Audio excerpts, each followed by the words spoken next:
right now on 5 on Your Side at 10. Tonight, a haunting space. Once a gem of the St. Louis skyline, the old Millennium Hotel, now a decaying shell. We show you inside. Wet and windy. By this time tomorrow night, drenching rain will be spreading across the bi-state. How much rain we can expect and when it moves out. But first tonight, thousands of calls to police. We're digging into this gas station's past after a brutal crime. They need to leave. As simple as that. The calls to shut the business down. Tonight, a St. Louis alderman wants a downtown gas station closed for good. Good evening, I'm Ann Allred. And I'm Mike Bush. Police say a fight broke out at that Shell station on North Tucker moments before Monday's execution-style murder of a man. New tonight, our Robert Townsend has more on the ongoing anxiety in that area. For years, St. Louis's 5th Ward Alderman James Page says this Shell gas station near North Tucker and Convention Plaza has been a public nuisance and a haven for crime. They need to leave. As simple as that. Deshaun Thomas is charged in Monday's execution-style murder of David Saldana. A bystander captured the shooting in broad daylight on camera. Police say it happened after Saldana and Thomas got into a fight at the gas station. It's a world-class tragedy. I am so sorry for the victim and for his family. Alderman Page is also the executive director of the Downtown Neighborhood Association and lives behind the gas station. For the last 5 years, the frustrated alderman has tried to get the business shut down. It's amongst the highest single address calls for service in the city of St. Louis. Records show between 2018 and 2020, police responded to more than 1,800 reported service calls at the downtown gas station. And more recently, hundreds of more calls, including shootings and other crimes. This woman works at the gas station. When we make calls, it takes them 30 plus minutes to even get here for calls. From City Hall. That was horrific, and our hearts go out to the victim. To nearby businesses, the brazen shooting that happened outside the Globe building has outraged many. Globe owner Steve Stone told our partners at the Business Journal he's frustrated by the incident and has endorsed a plan to improve the area. Meantime, Alderman Page says 2 weeks ago, the city's Board of Adjustment ordered the gas station to not operate between 11 p.m. and 5 a.m. If they cannot put into practice the safety and security plans that were recommended by the Downtown Neighborhood Association and the St. Louis Police Department, they need to cease doing business on this corner. Now, today I went inside the gas station to try to talk to the owner, but an employee told me he was not in. I also called the owner's lawyer in California, and right now I'm still waiting to hear from him. We'll stay on top of it. For now, though, live downtown, I'm Robert Townsend. 5 on Your Side. The suspect in Monday's shooting, Deshaun Thomas, was in court today. A judge ordered he be held without bond. Breaking tonight, police sources tell 5 on Your Side the suspect in the deadly hit-and-run crash in Midtown has just turned himself into police. Cedric Dixon is charged with multiple counts, including involuntary manslaughter, armed criminal action, and second-degree assault. Prosecutors believe he ran a red light on South Grand early Sunday morning, hitting a Chevy Tahoe with 8 people inside. The crash caused the SUV to go over a guardrail and fall onto Forest Park Avenue below. The Tahoe landed on its roof. 4 people died, another 4 were seriously injured. Just a couple of hours before those charges came down, family and friends of the victims gathered at the crash site for a balloon release. The crash is tied for the 3rd deadliest car crash recorded in St. Louis City history since MoDOT started tracking them in 2002. This tragedy on the streets of St. Louis came just 1 week after this horrific crash that caused a Tennessee teen to lose both of her legs. 17-year-old Janae Edmondson was in town for a volleyball tournament. Today, St. Louis Mayor Tashara Jones signed the Safer Streets bill into law. It's a historic investment of $40 million to improve road and pedestrian safety. The mayor also called on Missouri Governor Mike Parson for support. 4 highways go through the city, and not having any enforcement from State Patrol makes us all less safe. Jones also is endorsing red light cameras, but the Missouri Supreme Court struck that down 8 years ago. During today's news conference, we pressed Mayor Jones on the political fallout for St. Louis Circuit Attorney Kim Gardner. Her office has come under fire for its previous handling of the suspect in the Janae Edmondson crash. Gardner is ignoring calls to resign and claims she has the support of voters. Our political editor Mark Maxwell asked the mayor this. If her election was held today, could you vote for her? Well, that's a tough question. Well, her election's not today, and what we're doing in the interim is trying to make sure that we're pulling all of the pieces together and pulling all of the people that are involved in our criminal justice system to the table. I think everyone can agree that our criminal justice system needs improvement and is broken. Missouri Attorney General Andrew Bailey has filed legal paperwork to remove Gardner from office. She has 12 days left to respond. If she does not, there will be a judgment against her by default. More action tonight from Senator Josh Hawley in his fight to get results for Jana Elementary. This just weeks after he filed to require the government to clean up contamination at the North County School. 5 on your side's Brent Solomon joins us now. And Brent, Hawley isn't stopping there. He certainly isn't. Today, the senator wrote this letter to President Biden, saying he will use his power as senator to hold all of the president's nominees for positions at the Department of Energy until the government takes action. Senator Josh Hawley not mincing words. Quote, "The lack of urgency from your administration is outrageous." And if you're sensing a certain impatience in my voice, it's because I'm very impatient about this. Last month, Senator Hawley put pressure on the Department of Energy. The senator, who 5 on your side will interview Thursday, is frustrated the president didn't act on his request to declare a federal emergency. That would have authorized federal relief to those exposed to radiation at Jana Elementary. Now he's flexing his political muscle, telling the president he will hold his nominees to positions at the Department of Energy unless the federal government cleans up Jana. You know, it broke our heart to see that it made its way to a grade school. Don Chapman with Just Moms STL is relieved to see leaders fighting for our area in Washington. The Department of Energy needs to come back in, and if they have to be made to do so, I wish they'd do it on their own, but if they have to be made so to do it, so be it. Hawley's letter to the president goes on to say, quote, "These families may not be from wealthy New York suburbs or the Bay Area, and they may not be your party's donors, but they are just as important as any American family and deserve the same attention from your administration. I will wait no longer." It's very positive to hear that, you know, his reaction to the president and trying to get things going from that perspective. We want to understand what is truly the problem here, understanding and answers about what's going on for the future so we can prepare our children. And that parent from Jana Elementary says he also wants to see the local school board step up communication with parents. Last month, Senator Hawley introduced a bill that would order the federal government to test all Hazelwood schools. Lawmakers are still hashing it out. Tonight, St. Louis police are searching for the person who shot and killed a 15-year-old girl. Emily Valentine was found shot last night on Minnesota Avenue in South St. Louis. Today, police told us they do have a person of interest and do not believe this was random. They're still trying to find that person. Tonight, photos of a decrepit St. Louis Millennium Hotel are getting a lot of attention on Facebook. They were shared by an urban photographer. The major part of the St. Louis skyline, do you remember the revolving restaurant? Yeah, sure. Well, it has sat vacant for the last 9 years. New tonight, our Laura Barczewski is looking into what's in store for this building. Laura.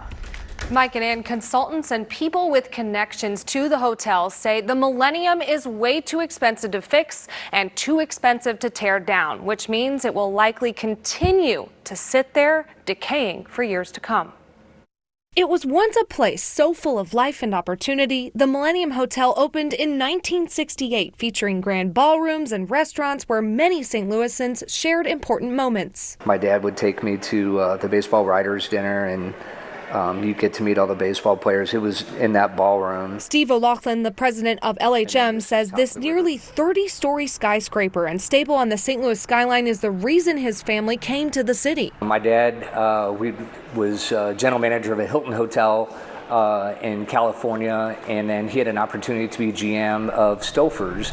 So in 1976, it was originally Stouffer's, and then it had a name change to Clarion, and then to Millennium, and then of course it went dark in 2014. The complex takes up 3 blocks of South 4th Street and has been empty for almost a decade. Urban photographer Crispy's Adventures captured these pictures over the course of a year, showing the building slowly dying on the inside as mold and mildew take hold. It is my understanding that at one point in time there was asbestos. Gary Andreas, president of H&H Consulting, has fielded requests about the property over the years and says even demolishing it would be costly. The fact that it does have the contamination in it and where it's located, you're looking at taking it down piece by piece as opposed to imploding the property. So you're looking at just a massive cost just to render the site vacant. O'Loughlin says while it's a shame this icon fell into disrepair, redeveloping this location could really revitalize this area of downtown. I think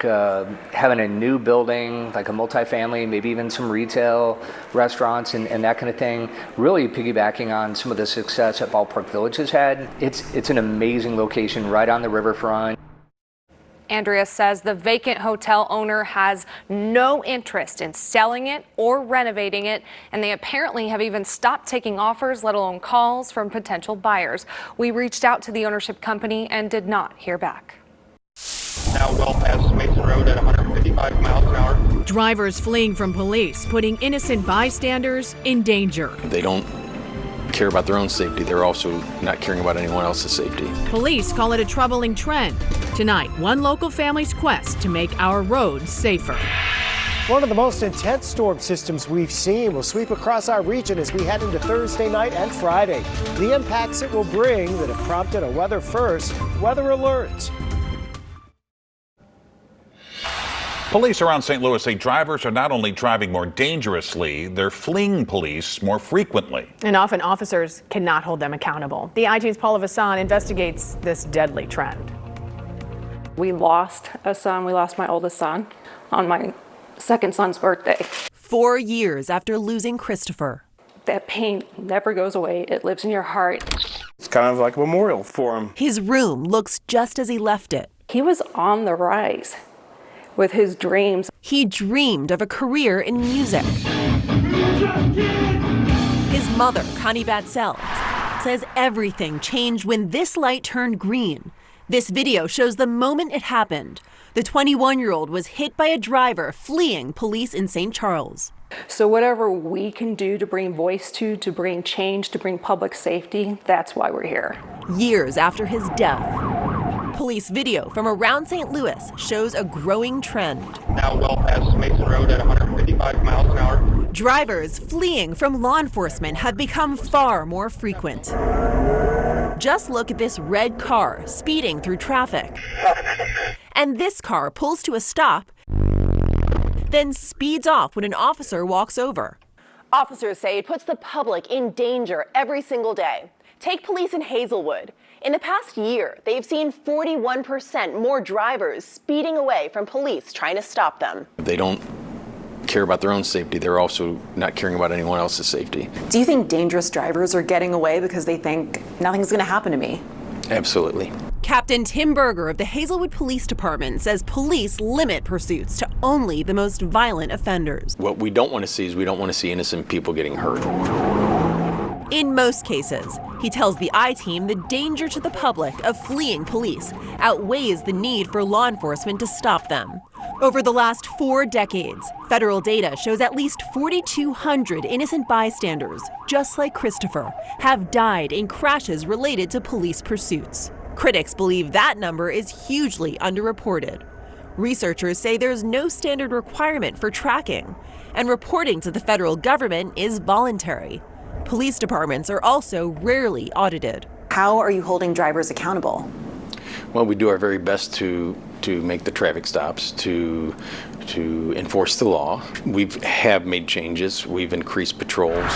82 miles an hour. Especially to catch speeding. Speed, it's not a Buick. But Berger says police pursuits are a catch-22. Because drivers who get away keep driving dangerously. There are grants available. So It's why Connie and her husband Ken are advocating for police to use new technology, an app called Digital Siren. It would let people know where police chases are happening. It could tell you where, hey, there's an officer up ahead of you. So it uses geofencing.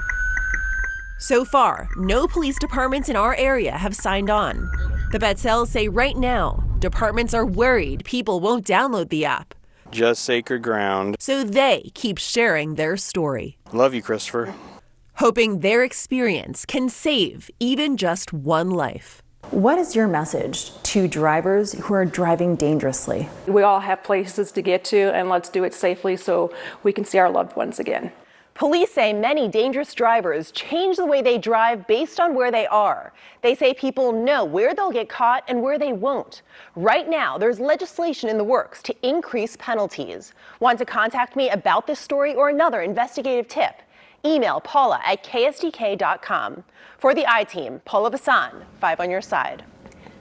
Tonight, insulin prices are much lower for some Americans with diabetes. Drug maker Eli Lilly is now capping out-of-pocket costs at $35 a month for those with private insurance and the uninsured. This follows a bill passed last month capping insulin costs for seniors who use Medicare. Eli Lilly's CEO is calling on other companies to do the same thing. One of the area's oldest and largest parades is returning to downtown St. Louis. The 113th Annie Malone May Day Parade is set for Sunday, May 1st. Professional basketball player and native St. Louisan Ben McLemore will serve as Grand Marshal. Nike is returning for a second year as sponsor. You have until April 30th to register to join the parade. When you register for this parade, you're helping a family, you're helping a child, you're helping Annie Malone continue to be that pillar of strength that we need to be in the city of St. Louis for the people that we serve. From now until April 30th, you can round up at the register at participating White Castle restaurants to support Annie Malone, which serves more than 500 local children and families. 5 on Your Side is a proud media sponsor. Tonight, the water has stopped flowing, so traffic is once again flowing along Lindbergh and Bridgeton. A massive water main break this morning turned the stretch of road, really, it looked like a river. At one point, the water was spilling over the concrete median near Northwest Plaza. Chief Meteorologist Scott Connell joining us now with the Weather First forecast. A lot of rain in store. A lot of rain is on the way, and you talk about that flooding there with the water main break up on Lindbergh. Well, you've got some folks standing in the water here. This is at Merrimack Spring Park. That was this morning. 6 o'clock this morning, the siren sounded at the trout parks across the state. Trout season is open. A lot of people enjoyed the weather today for that. Temperatures have cooled back into the 50s. We're right on the cusp of seeing some clearing in St. Louis. Clouds are going to hang tough south and east, north and west mostly clear. Stronger storms are much farther down to our south. They're going across Tennessee, Alabama, Mississippi, back into Arkansas. We're at 53 degrees right now. Had a little front slide through, so the winds are out of the north at the moment. 68 was our high. 38 was a low this morning. Tomorrow is a little cooler in a lot of places, especially north and west of St. Louis, where it will tend to clear out closer to 30, closer to 40 as you go south and southeast of St. Louis. We're getting ready for a very impressive weather system. It's the one we've been tracking through California, now moving across Arizona. It has been a rough evening weather-wise around the Phoenix area.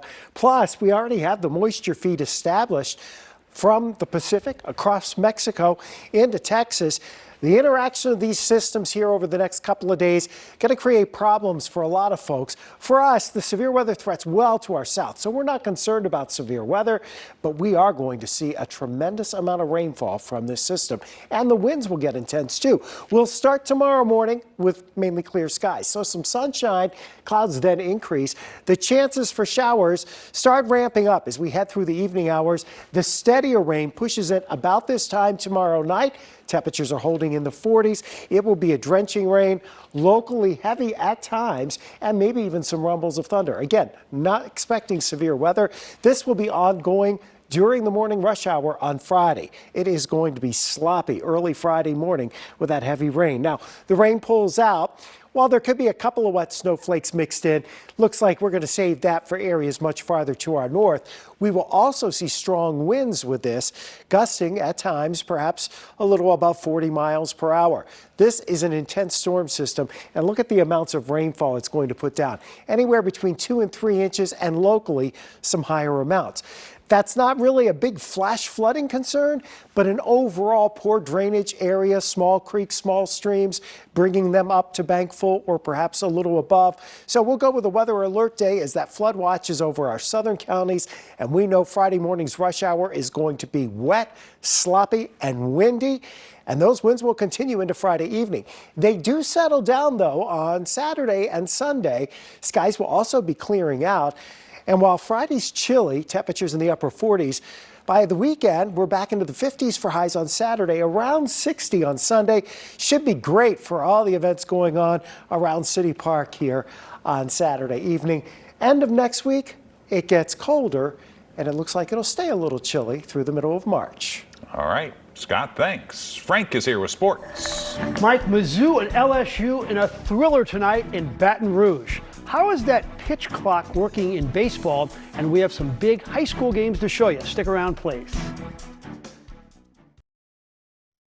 The Sports Desk is brought to you by Jim Butler Chevrolet, the Midwest's #1 Chevy dealer, 10 years running. So Mizzou went to LSU tonight, and on paper, this should be a Missouri victory. LSU had lost 15 out of their last 16 games. But if you can shoot the three-pointer, get smoking hot, you can beat anybody at any time nowadays. Got to see this Parker Edwards. He is a walk-on who looks like a frat boy. He's played 1 minute all season. He started on senior night, and he hit the first 2 threes of the game. LSU had a Southeast Missouri State facing Lindenwood in the first round of the OVC tourney in Evansville. This is Philip Russell for SEMO. He's from Bashan, and he's had a magnificent season, averaging 18 a game. He had 19 points tonight, and SEMO beats Lindenwood 84-65.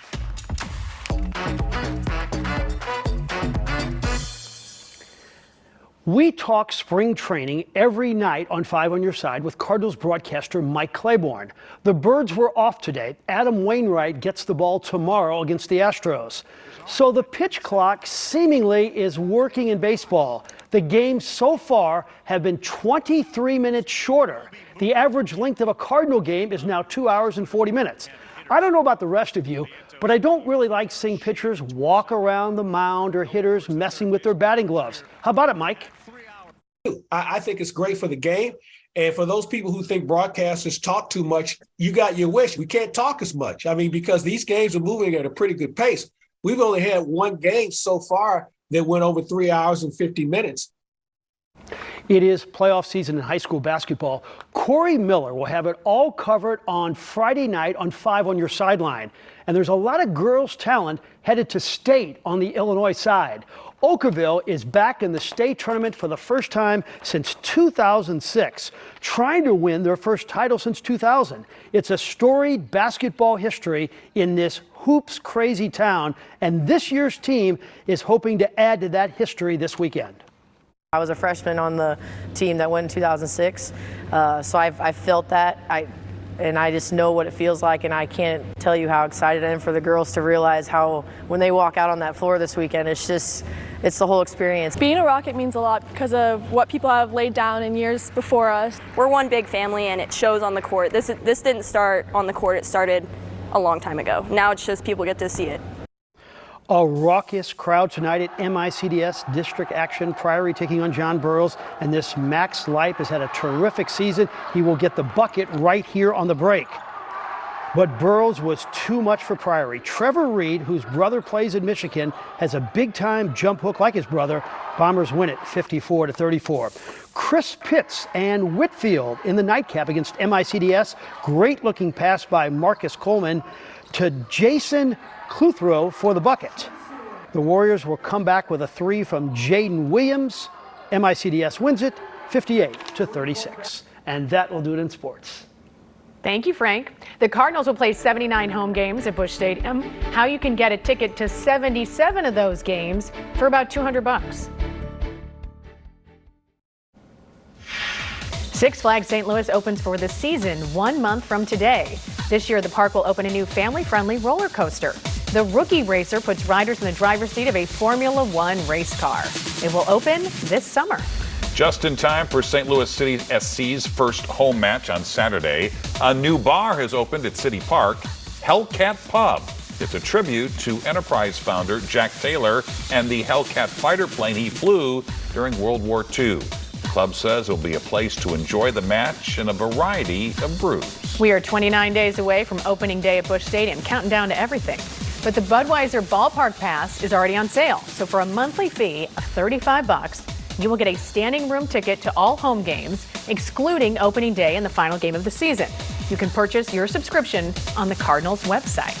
We had a colleague who took advantage of that and was there almost every single night. Do you remember that? I think on his dinner break. Yes, Just walk right over since we're so close. That's right. Pretty smart. There you have it. 5 on your side at 10. The Tonight Show starring Jimmy Fallon is next. Jimmy's guest tonight, Ice-T, Stephanie Hsu, and Adam Lambert. Start your day with Today in St. Louis from 4 a.m. to 7 a.m. and have a great tomorrow.